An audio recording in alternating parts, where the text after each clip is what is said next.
Hi, I'm Tyrrell of Uncommon Knowledge, and welcome to 3 simple ways to reframe your client's negative bias, restore your client's faith in humanity with these quick tips.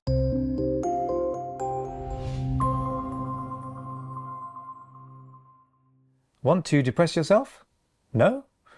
Okay, but if you did, you could hardly find a better way than to spend an hour a day reading YouTube comments.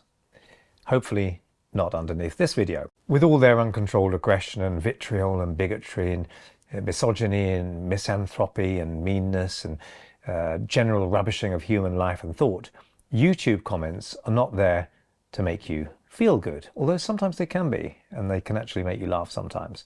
Now, a client of mine, Simon, as I'll call him, felt that all was lost as far as he was concerned. And as far as everyone was concerned, in fact, he said that humanity is just a mess. Everyone is so foul and so bitter. Simon was depressed, and like many depressed people, he filled a lot of his time surfing the net, reading and making YouTube comments, staying up to date with online news, where you rarely read anything remotely cheery, and as it happened, he had also just been reading a book on the history of persecution. Simon was deeply cynical about everyone and everything. Misanthropic mutterings issued forth from him as automatically as breathing, it seemed. But really, it's just as naive to only see the worst as it is to only assume the best in other people. Of course, we need a balance. Recalling that a cynic is often just a disappointed romantic or a disenchanted idealist, I asked Simon, have you always felt this way about people? And he was silent for a moment or two, and I could see that he was thinking this over, perhaps for the first time in a very long time. And eventually he said, no. But over the years, I've come to feel that people are basically violent, untrustworthy, and mean, he sighed. And people basically are out for themselves. No one gives a damn about anyone else. So, was Simon being fair about people? Simon had been certainly let down in his life, and it happens to all of us at some point. But it had happened to him in quite a big way. He'd been let down by some people, but not all people. However, to him, it felt like all people because he focused on the letdowns. So all of us are subject to confirmation bias. We look for evidence to back up our beliefs and prejudices, and discount, or don't even notice, anything that offers counter evidence to those beliefs. On top of that, depression gets us using a strictly negative bias.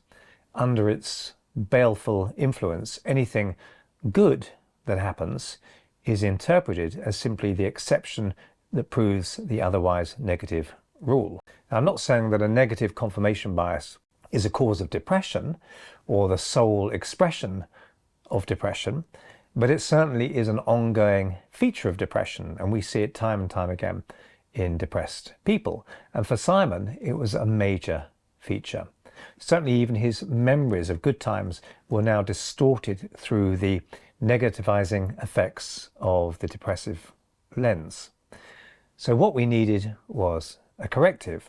I didn't try to tell Simon that I thought he was wrong to view other people so despairingly. You couldn't out-argue him directly.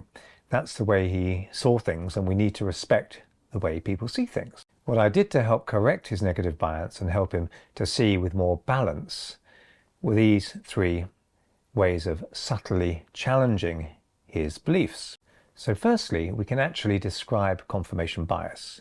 I talked to Simon about confirmation bias, about how we find what we're looking for. He readily accepted this idea because it seemed to correlate with his own limited view of human potential. The amazing thing, I continued, is that once you start to see it at work in yourself, you can start to overcome it. You can be cynical about your own confirmation bias.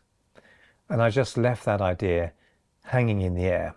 Number 2, talk about Planet of the Apes.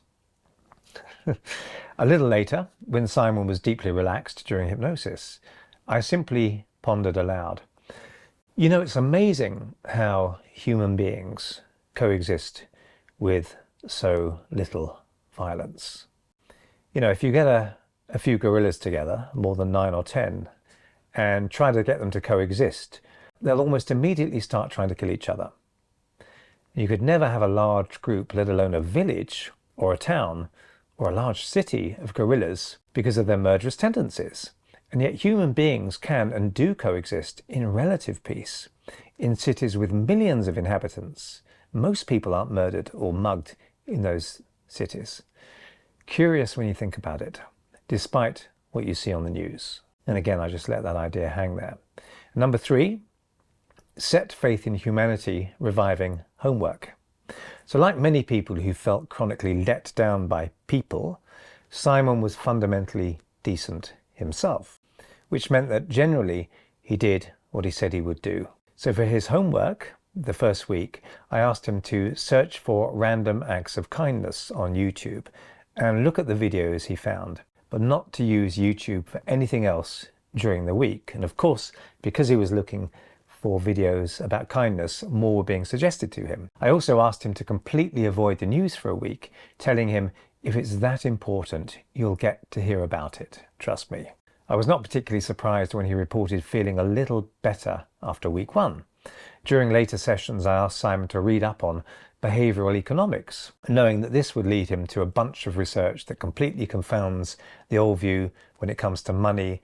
Men and women always act out of pure self-interest, that sort of idea. Behavioral economics shows us that that is just not true. During his hypnosis sessions, I told stories to Simon, both true and fictional, but still in a sense true, and stories of human courage, decency and compassion, and even tales of secret kindnesses that could not have been done to look good because no one knew about them. I used many other interventions with Simon, including addressing all or nothing thinking.